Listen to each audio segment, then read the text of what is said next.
Welcome to the Teacher's Toolkit for Literacy, the free podcast for motivated teachers and school leaders who want to inspire their students and school community in literacy learning. Make sure you subscribe to the show on your favourite podcast player, and for more amazing literacy resources, check out the show notes provided with every episode. Hi, I'm Sharon, and I'm the host of a Teacher's Toolkit for Literacy. In every Toolkit episode, we bring you specific resources, tools, strategies, tips, techniques to help you in your job as a teacher of literacy. Firstly, we acknowledge and pay our respects to the Kaurna people, the traditional custodians whose ancestral lands we gather on. We acknowledge the deep feelings of attachment and relationship of the Kaurna people to country, and we respect and value their past, present, and ongoing connection to the land and cultural beliefs. Welcome, Sharon. Hello, everybody. Nice to be here. And our topic today is a snapshot of the timeless T's of literacy instruction. But before we get on to that, we're just going to look at the week that was and what we've done this week and what's been happening. Sharon, would you like to chat about what you've been doing in the week? Well, I've had a fabulous week working with teachers in one of the Hills schools in Adelaide. So I've had a wonderful 4 days of personalised learning with teachers up there. So that's one-on-one planning time with every teacher in the school, plus a chance to get into a couple of classrooms and do some demonstration lessons. So that was a lot of fun. And is that in anything like reading or writing or what? Demonstration lessons, or we did one demonstration lesson in with a reception 1 class, and that was writing. We made a mini book using, actually I'll share the text a little bit later, book on an alphabet book on beetles. So after reading that, everybody set off to create their own mini book of beetles or other little creatures. And we also did a writing lesson in with the Year 6s. So some really powerful writing they did, harnessing the use of similes. So I've had a pretty exciting week. Sounds very busy. Look, I've also been busy in the studio trying to set up for these podcasts, and we've had time to get some of the equipment together, and then also for webinars, we've been trying to get some gear ready for that, because we are actually going to offer a couple of webinars for the first time in November, on November the 2nd and the 16th, and that's going to be a big, brave thing we're going to be doing. So, yeah. But the purpose of our podcast, everyone, is, for those that might be joining us for the first time, is to let teachers in on some special insights that we've gained in the field from our teaching and from the teaching of others, and to really try and give you some practical tools that will really help you. But the topic today is the 7 timeless T's of literacy instruction. So these are, I think, aimed at trying to get every child engaged in literacy learning. How often do we have struggles with some children with getting them engaged in their learning in literacy? Do you find that, Sharon? Yes, yes, engaged. And, well, I guess the challenge always is, how we find that entry point for them to be able to engage successfully from where they are. Because they're all at these different abilities, and that's what I find in the classroom. I find that really hard to cater for all of them. And you've got maybe 25 to 30 of them, of students, and it's quite a challenge. So our approaches are not a blanket program that works for everyone, because not every child's the same. Some approaches we've found over time are better than others, and we've discovered this over the years that, there are certain timeless principles, we call them the timeless T's, that seem to work for all children. Yes. And it's backed up by the research, so that's really good too. And then to give specific tools from our toolkit that will match in with those timeless T's. And how do we know? My question, Sharon, is how do we know the approaches work best? What's the indication from a class that it is working? I guess we've really discovered what those, or been informed through our own teaching, through our own practice, through a lot of professional reading, and really thinking about how the research translates into classroom practice, and really noticing what each of our students sitting in front of us is needing, listening to them, really being responsive to that, but really these timeless principles, or the timeless T's of literacy instruction, we've really, pulled those together and brought them, by sort of bundling them as the T's, being able to refine the kinds of things that we would try to bring in, the filter and the lens that we would put things through to say, is this going to be supportive of good literacy growth?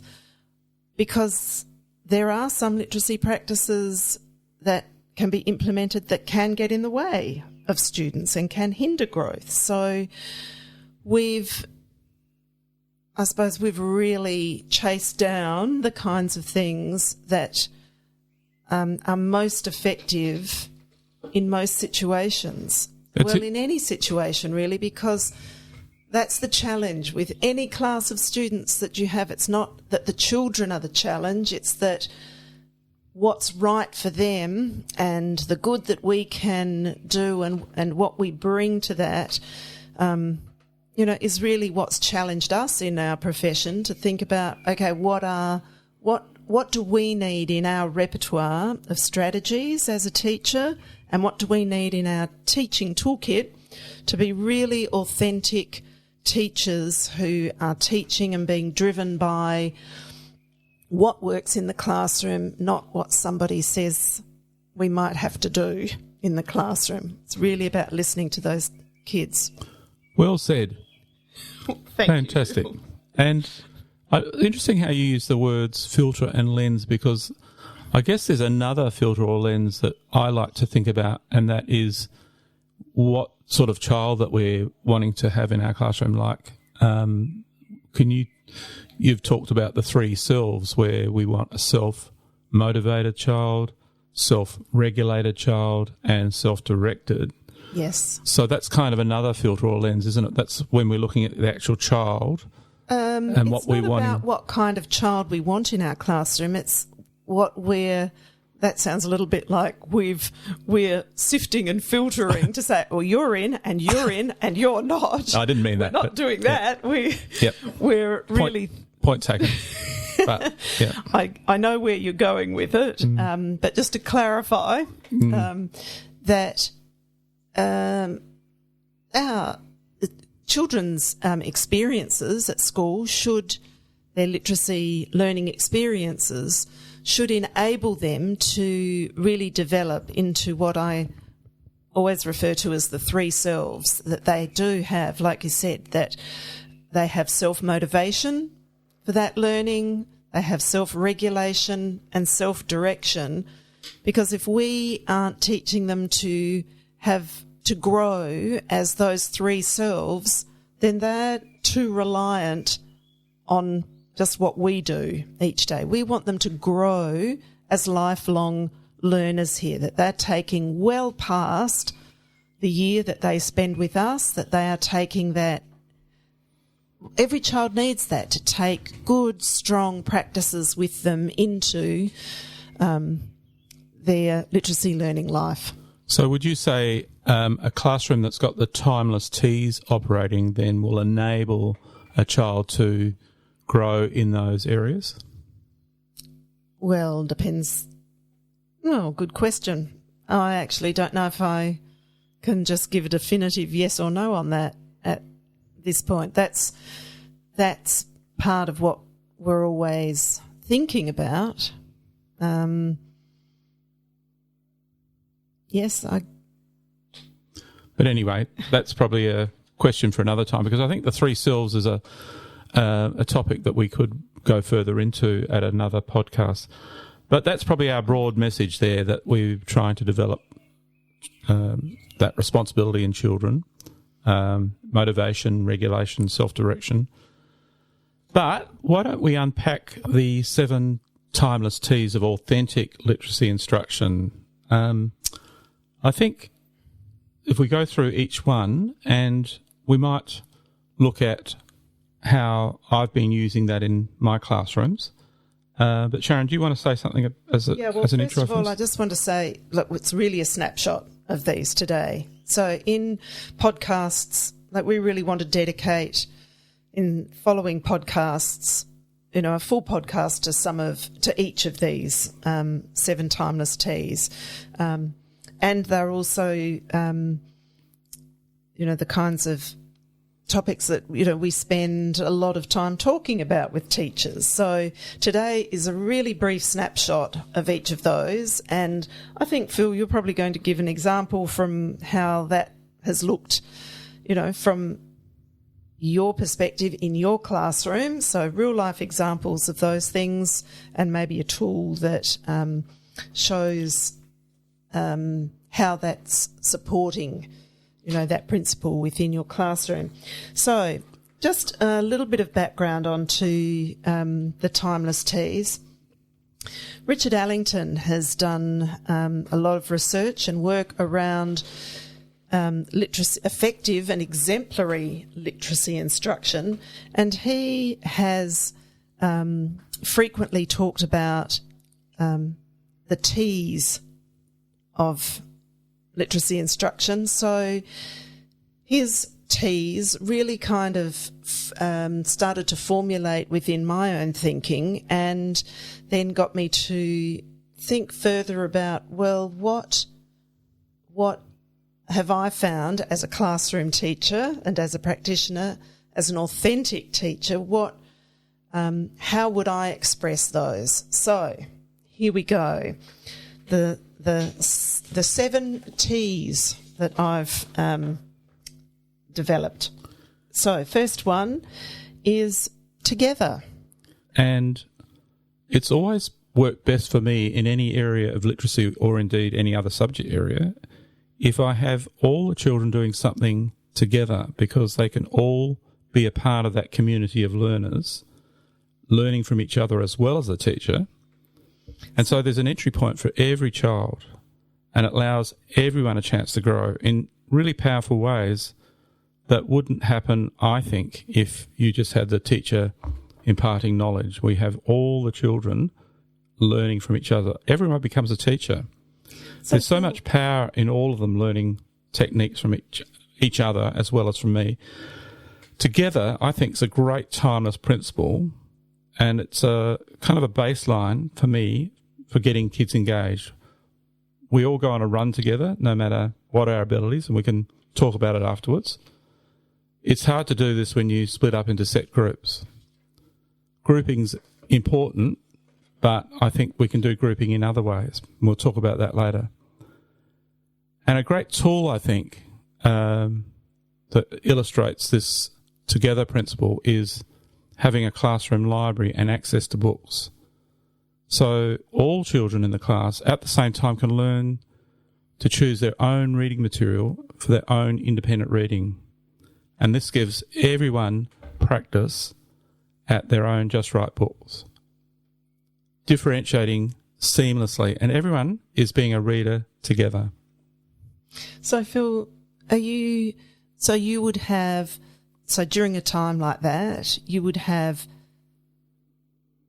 rather than dividing the class into groups, you would say that rather than trying to differentiate for each group of children in your class, that really by having a classroom library and children choosing their own books, the book's really doing the differentiation. Yeah, exactly. So that's the great tool. That's what I mean by using the classroom library as a tool, I think. Yeah. Yep. Nice. So, and in that way, the together, it's a really strong message for everybody that everyone is part of this community. Nobody is being, or is feeling that they're not good enough to join this group, or they're not part of this group yet, or and I think Frank Smith says it well when he says, that we should all be part of the literacy club. We don't want to, we don't want any child to feel like they're not yet enough to be part of the literacy experiences. And I think, inclusivity is such a big thing in our society that we should, I have found in my classroom in literacy, it's much better to include everyone together than to separate. Yeah, yeah. So. And yes, I mean, if we talk about, that equity too, then it's like, how do we, we want to meet students' needs. If we do group, and I think you already mentioned before, that grouping is something that we would still use in our teaching, but we would group flexibly. We wouldn't say you're always only ever going to be part of this group. In the koalas, the wombats, or the kangaroos. Yeah.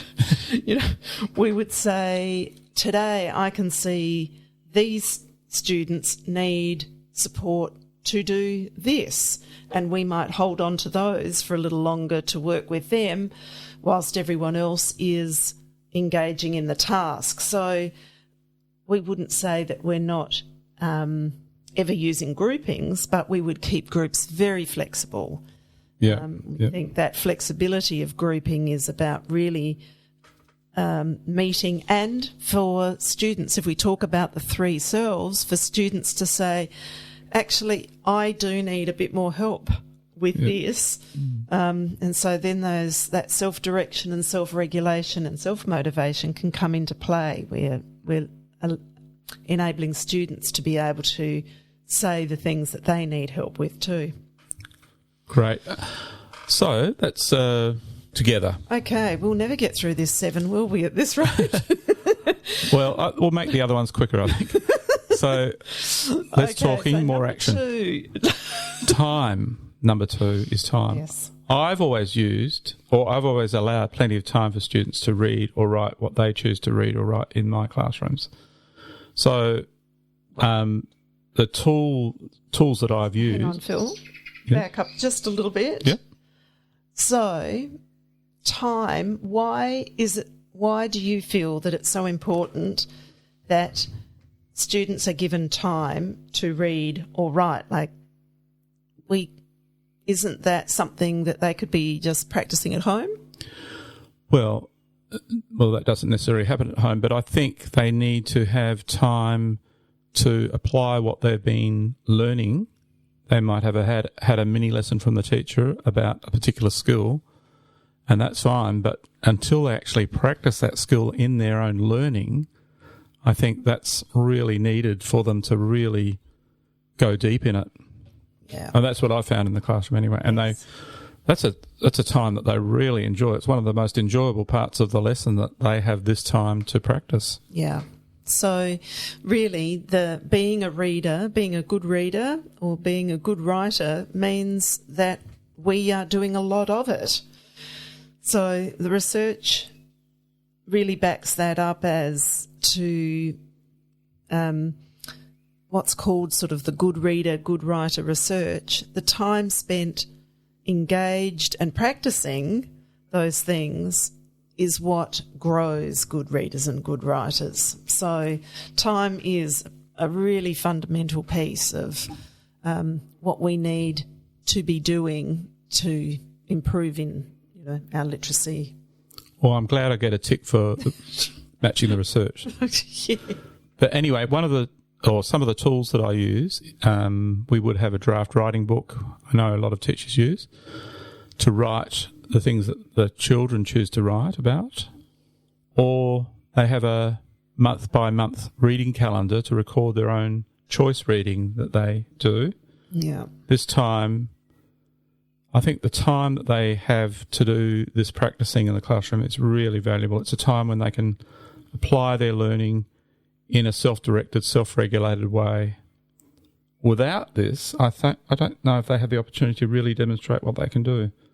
Of course, as a teacher, I always get up close with the individuals that are in their independent time, and I'm finding out what they're doing. I'm directing, I'm encouraging, I'm tracking their learning.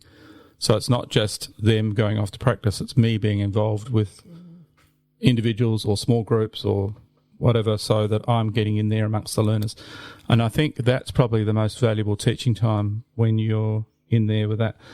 But that's going on to another timeless tea that we're going to go on to. Do you want to say anything about that? That timeless tea that really links with that, of course, is the transformative teaching.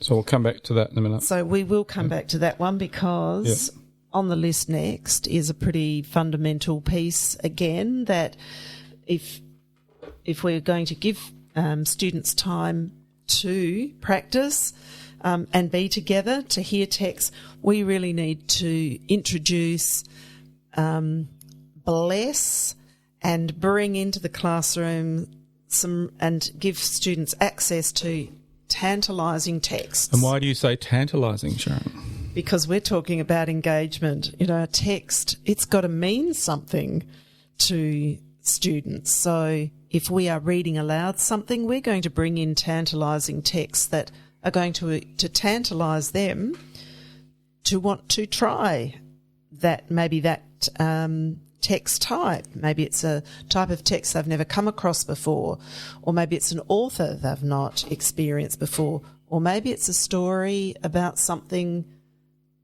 that they've never experienced before. Because texts, authors write to help us learn more about our world and ourselves and others.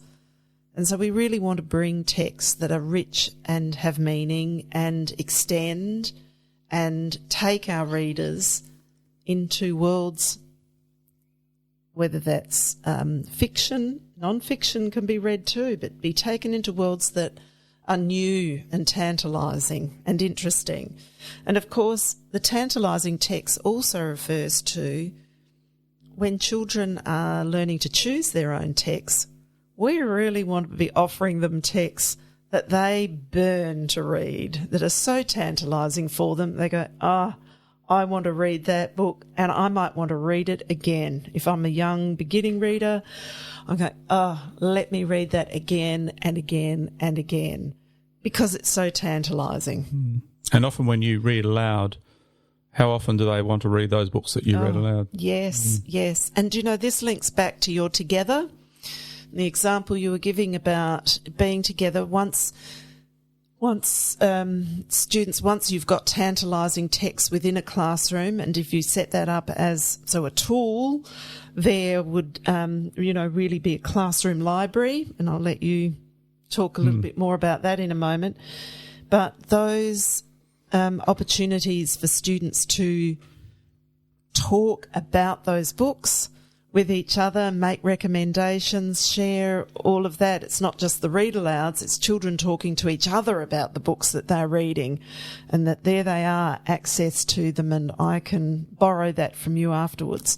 So I think I've gone off track. Great point, but I'd like to talk about the tools that I then use. Yes.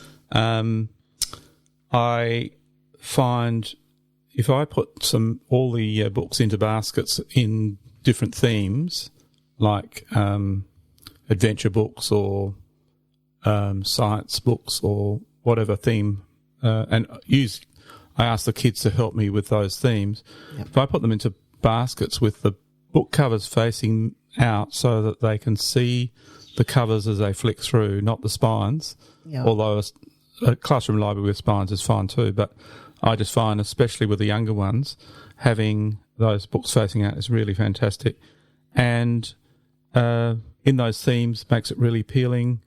And there's also lots of different age group abilities of those books. You know, there might be some harder books in there, some really easy books. I might have a whole basket of picture books, for instance, or Pamela Allen books. So each basket there is designed to specifically attract the children to them and be easy for them to find them. And I guess the other thing about that classroom library I found over time is that it becomes a community of books within the community of kids, so that they all start to talk about these books, because it's a number of books, a set number of books in their classroom, although we do change them over every term, or some of them, or some will leave there for the whole year because they're so popular. But it becomes a whole conversation piece amongst the children about those books. They really become part of the culture of the classroom. That's a really big thing, I think. Yes, and that and it sends a big message, doesn't it, when children can walk into their classroom and have ready access to books, that they know some of those books. They can, look at a shelf and go, yes, I've read that one, and I've told somebody about that, and this person's talking about that book. It does build a really rich culture, and it is tantalising. It is not only the texts are tantalising then, but it's, the desire to read. Yeah, it's a good word, because it's not just, as you said before, it's not just text. They are really strongly, and the child is the one who's choosing. Yeah. The other thing I was going to mention was, we are in a world now where books are so available. There are so many authors going back over the years now. When I was a kid, there weren't many books in our local library for children. No. Now there is just this huge number of books. Plus, it is easy to go to you need the time to go to a garage sale or whatever, and there's often books that are going for next to nothing. So you really can build up a classroom library on a very low budget if you want to, and then occasionally get the more expensive book if you want to, or the school can help you, or even have a bulk loan from the school library. So yeah. But in terms of that probably raises a good question about, if you're in a school, like, how do you stock a classroom library with tantalising texts? Working with some teachers recently who have just started setting up a classroom library, they couldn't believe where books suddenly came from. So there were even families who donated books to the classroom. They attended, like you said, found through garage sales or second-hand bookstores some incredible collections of books, as well as, some of the publishers really are working hard at getting good quality books at good prices, really heavily reduced prices into the hands of children. So, yeah. And I think that's, another podcast at another time we'll have more on that. Much more detail. Yeah. Yes. Thinkers Talking is the next Timeless Tea. Thinkers Talking. What? Well, when I think about Thinkers Talking, I always make a time in my literacy sessions, either at the beginning or the middle or the end, where there's a time where the children can talk about what they're reading or what they're writing, because there is so much that's going on in a reading and writing session, and there's so much thinking that's going on that we don't hear about it if we don't have that time. And so I find that really powerful. I think that actually matches research that says, comprehension is actually deepened by discussion of what we're doing. So anyway, one of the tools that I will use in a session where the kids are sharing is a grid. And in the grid there would be each child's name in a certain square, and then I would write down notes about what I've observed or notes I've taken during a conference, so that I'm getting a really in-depth look at what they're doing. And it's great for reports and great for me to know how they're progressing. It might also be writing down what their goal is, their next goal in their reading or writing, and then that's a fantastic assessment. Much deeper and stronger than having a standardised test. We still need the standardised test, but this is ongoing assessment that is so powerful. Authentic assessment. Yes, yeah.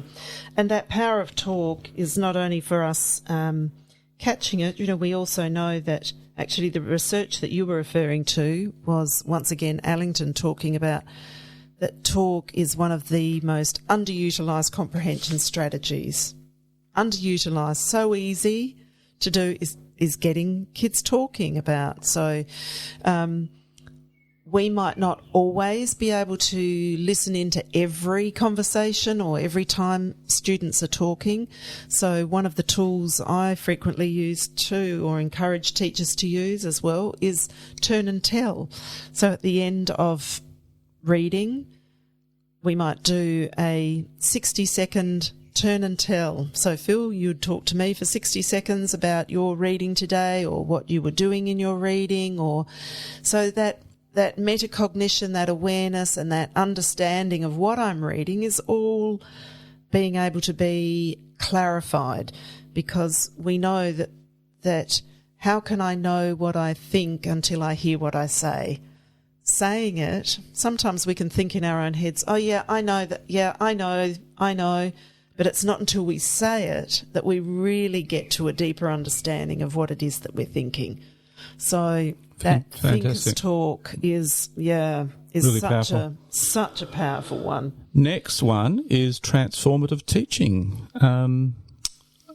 Not just teaching, but transformative is the key word there, because we're trying to really transform the learning. Yeah, because you've already talked about that the information we're connecting or collecting should be connected with what we're teaching. So when most transformative teaching, a lot of that falls into our mini lesson time, where we would begin a mini lesson 9 times out of 10 by saying, I've noticed this about what we're doing as readers or writers or word workers, and this is what I want to bring to you next.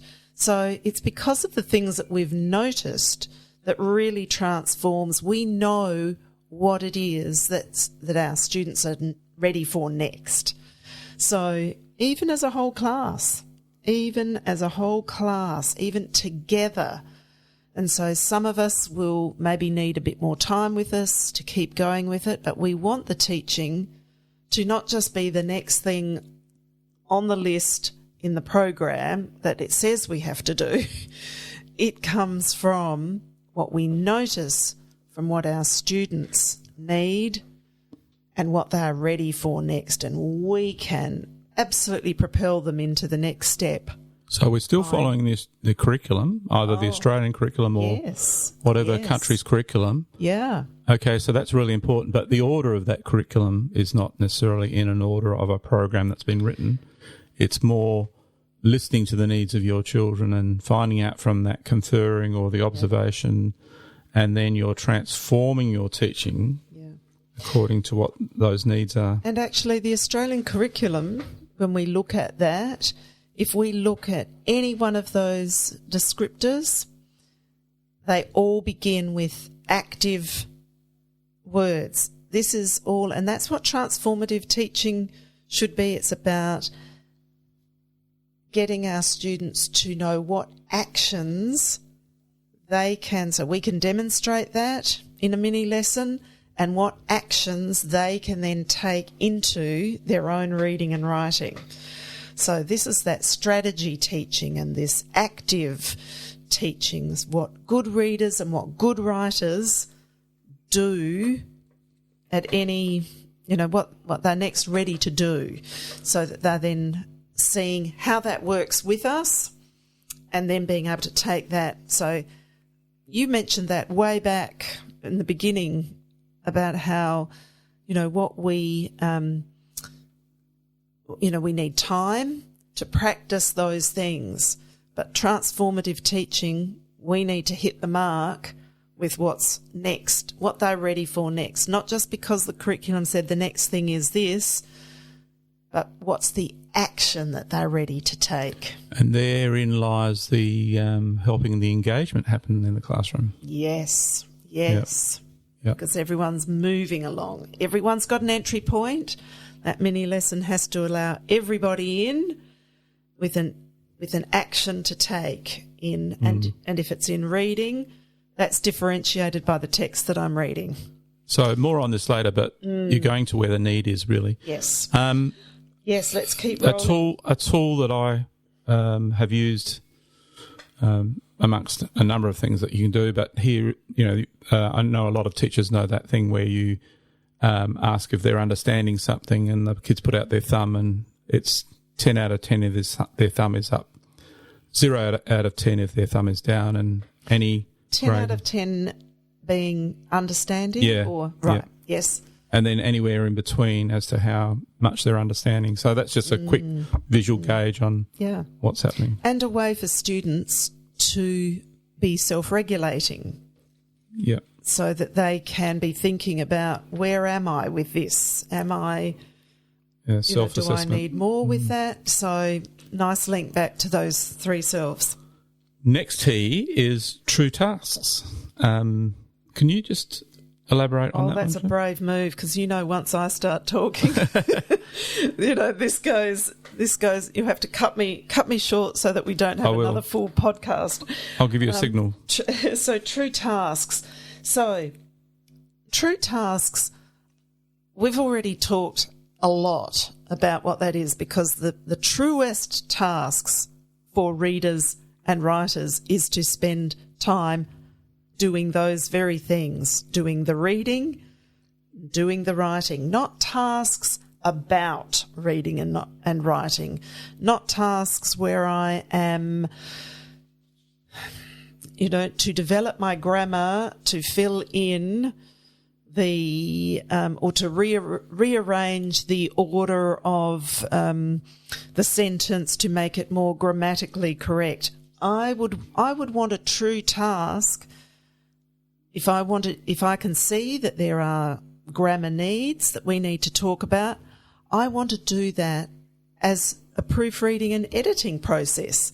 I want students to be working with their own writing to learn more about that. I would model through writing that I've done, or through a piece that a child has said I can use as an example. So I always want to be linking it to the reading process, to what we do, to what good readers are doing, what good writers are doing.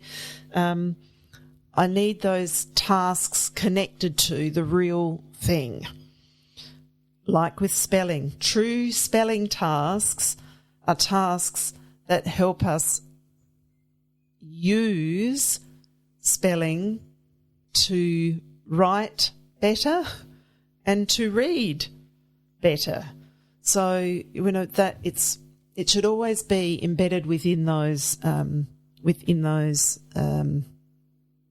within reading and writing. Yep. So it's really saying it's an authentic task. Yeah. But true is starting with T. So we chose that one. All right. So a tool that I use for a lot to ensure it's a true task is a read aloud, because you've got real literature there that the children can then write their own versions of, or read, inspired by, or yes, yeah, or a particular school that you're trying to teach them that they're watching out for in the read aloud. Yes, and then in their own reading, yes, from their classroom library, and then the classroom library links into all this as well. Yes. So it just all beautifully matches together, doesn't it, Sharon? Yes, and I guess true tasks also links, that we've got literacy linking across the content areas. It's not just within English. The English lesson, this is across. True tasks are, what we're writing in science, what we're reading we're reading across a topic. That's the true work of the good reader and writer. That's wonderful. And now the final T, transformative tracking.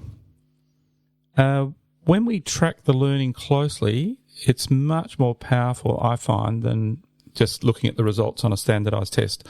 I think you still need the standardised test as a gauge of the learning, but you can find out lots more, way more, through your own tracking of your children and linking it to the curriculum that you're teaching.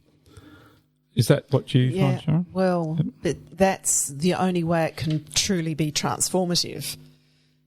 Because if we're if we are tracking and noticing the things that are happening in real time, then we know what the next step is. And we've talked about transformative teaching responding to that tracking, which is why we've called the tracking transformative as well, because those two should link. They need to be. In fact, I think that's what's really strong about the 7 Ts, is how they all just link together. They are they're all complementary of each other. Complementary to each other, and empower each other. Yep. So that it isn't a disjointed instructional approach. It is a very connected, linked approach. And so transformative tracking should then mean not just teacher tracking,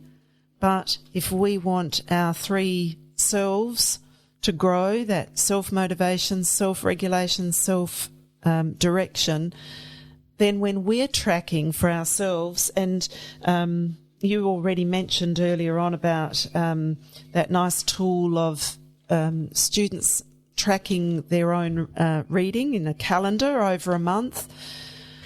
I've seen over and over and over again that once students track those kinds of things for themselves, maybe setting some goals and, doing their daily tracking of their reading, that then all of a sudden that becomes quite transformative without me doing anything as teacher even.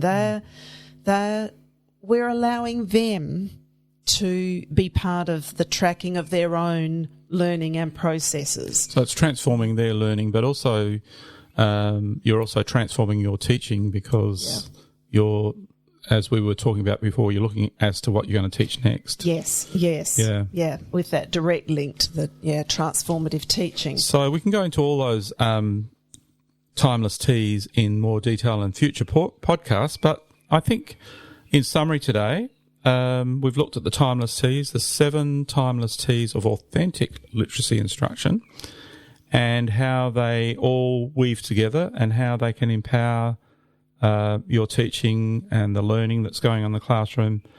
But also you're developing those 3 selves, the self-direction, self-motivation and self-regulation.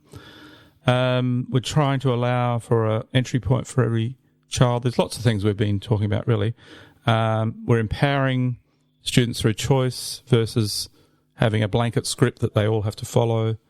And all these things are creating a classroom of engagement and strong learning and lots of fun. Yeah. Yes. So finishing off today with our 2 questions. Last week I know we did 3 questions, but we're doing 2 questions because one was done at the beginning. So Sharon, the first question is, what's a tantalising text you've come across? Oh, well, I've already mentioned it actually when doing the little demonstration lesson in with the reception ones in the Hills School. And it's called The Beetle Alphabet Book by Jerry Pilotta. Why is this a tantalising text? Well, just from the it's a factual narrative. So for each letter of the alphabet, we have a magnificent, so it's formatted in a way with a full-page illustration of a beetle. And then we've got 3 or 4 fun facts that link to that beetle in question. It's a great read aloud. There is so much to learn. It's engaging from its point of view of just, what's the next beetle going to be, wondering, what beetle type it could be, having a bit of a guess at that, as well as coming across beetles they've never heard of, never known existed. So it's a joyous book that doesn't need to be read in order, because it doesn't have to be read as an alphabetical, in order in that way. Each page is standalone. So from kindergarten or reception through to year 3, always I've used it just as a straight out read aloud, but it's also a great one for inspiring writers to use it as a bit of a format for their own writing, or to just respond by writing a bit about their own imaginary beetle, or but what it really, one of its wonderful features is because the beetle is a full page illustration, you can see all the detail of beetles. So they're accurate observational drawings, and so when it has been used as a text to motivate and engage young writers in creating their own mini book about beetles, the drawings, if you're really focusing in on those illustrations, the children's drawings have just magnificent detail. You can see all the clear parts of the beetle, where its legs are connected. So it's got a lot of power in it for really motivating. I've never had kids sort of go, well, often kids just say, oh, can we make our own book about that? Mm-hmm. So it's a great way to engage writers easily and readers. So that's a wonderful part of your teacher's toolkit, really. Wonderful part of the teacher's toolkit. And now a tool that... what's a tool for this week, Sharon? Now I'm going to, because we've already talked about this tool, I'm just going to reference that reading calendar again that I always set up as an A3 size. Why A3? Why A3? Because you can add, it gives space for kids to add plenty of information in there without it being an overwhelm. Yep. So as an A3 sheet, that calendar, so that gives enough space in a daily box to record what I've read, either the page numbers that I've read or how many minutes I've been reading. There is space on the sides or in the margins sort of for goal setting. And what makes it so, well, actually, the margins are sort of there not only for goal setting, but I find frequently that students like to fill that space around with new and interesting words they've come across in their reading, or they'll draw a picture of something that was a really strong visual image for them in their reading on that day. So it becomes quite an organic collection of tracking of their reading. It's also, as a teacher, such a powerful tool. When students have that out on their tables, and I just do a rove during that independent reading time, and their calendar is open on the table, I get a really quick and powerful snapshot of what's, are students continuing with their books, or are they having trouble? Are they starting a different book every day for older readers? And so they're having trouble finding a book. So I can step in very easily. So it's part of your transformative tracking, really? Very big part of that. And even for reading conferences, if they bring their reading calendar with them, and why do they can talk very easily and very quickly about their reading picture for that month. And why do you do it month by month? What's the idea there? Because I guess they're watching their reading on a daily basis, I guess. Yeah, and because they get a new calendar page each month.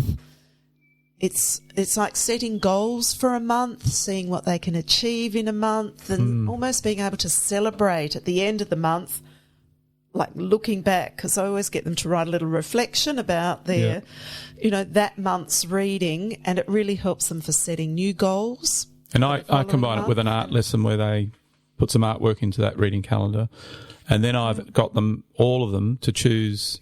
Well, one thing I do at the end of the year is I get them to choose their best reading calendar for any month, and then I put them all together as a class book of reading. So great to have reading calendars in the classroom as a assessment. And activity. I might not use a reading calendar every month. I might have other ways of tracking, but I've found that it is actually something that students, readily engage with. They like developing that picture of themselves and keep a track for themselves without it being an onerous task. It's not taking a whole lot of time to do that.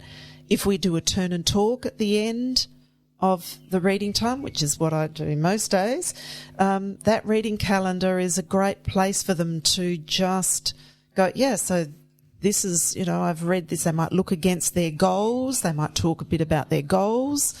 Or it might just be someone else being able to see their calendar as well and say, wow, so you've been reading this book, for a lot of this month and, you're enjoying it. And so it gives them a reference point too, to have some of that conversation. So one thing we're going to do for everyone is put one of the calendars up on the Q blog for everyone to have a copy of. And then you can look at that, use it, design your own. Yeah. Give it a try. I know it's for Southern Hemisphere. A lot of the Southern Hemisphere, we're nearly at the end of the year, so it'll be a November calendar. We'll put November, December up there and, see how your students use it and how they find it. Make it your own in whatever way that works for you. So another item for your toolkit. Another toolkit item, indeed. Just as a wrap up today, if you've got any questions, head to qlearning.com.au and go to the contact page and you can ask a question of us and we'll be happy to answer. We'd love your feedback on how you're enjoying the podcast and directions you'd like us to take. The Teacher's Toolkit is about giving you an insider's guide to really great teaching tools, techniques in your literacy teaching. And signing off from today from Phil and Sharon. So, I felt like that was a bit of a Ronnie Barker, Ronnie Corbett moment. Could so be. It's goodbye from me and it's goodbye from him. And looking forward to speaking to you all next week. Bye. Bye. Thanks for listening to the podcast. To make sure you don't miss any literacy learning tips and insights, please subscribe to our show on your favourite podcast player. At Q Learning, our literacy specialists draw on over 30 years of teaching and international consulting experience to deliver world-class learning solutions. We equip, empower and support teachers to become their authentic selves. To find out about upcoming webinars and about how Q can help you and your school, visit qlearning.com.au. And you can get even more amazing teaching resources right now at teachific.com.au. Stay tuned.